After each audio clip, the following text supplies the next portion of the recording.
Huli kamang pagnanakaw sa cellphone ng isang lalaki sa labas ng isang KTV bar sa Quezon City. Ang suspect naaresto rin matapos ang ilang oras. Balita natin ni Bea Pinlac. Nakaupo lang ang lalaking ito sa labas ng KTV bar sa barangay Doña Imelda, Quezon City pasado alas 2 ng madaling araw kahapon. Kinausap pa siya ng 3 lalaking tumatambay rin sa lugar. Maya-maya, inilabas na niya ang kanyang cellphone. Ang lalaking ito na naka-long sleeves lumipat sa likuran niya at tila nagmasid-masid bago umupo sa sahig. Ang lalaking may hawak ng cellphone tumayo na. Ibinulsa ang kanyang cellphone at sumakay sa motor. Sumunod naman ang lalaking naka-long sleeves at umaktong aangkas sa motor nang bigla niyang tinangay ang cellphone sa bulsa ng lalaki.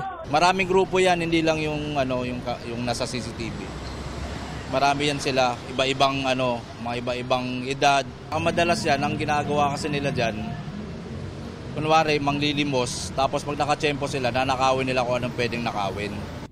Nagtungo sa barangay ang lalaki para magsumbong. Nagpunta nga rito, medyo langon-lango talaga sa alak. Yung nga reklamo, nagwawala siya dahil nahanap niya yung cellphone niya, dahil inagaw. At yung mga ganyan kasi mga usapin, pag alam nila na lasing na yung mga ganyang tao, yan na po yung pagkakataon nila na ninanakawan.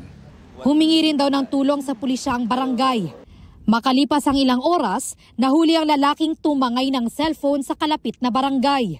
Ang suspect parte umano ng grupo ng mga kawatan na madalas mambiktima sa Araneta Avenue, lalo na sa malapit sa mga KTV bar ayon sa barangay.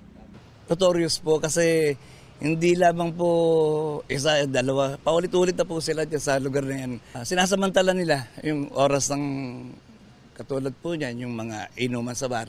Lagi, gabi-gabi, yan, sila mga, minsan minor de edad, yung pupunta dito.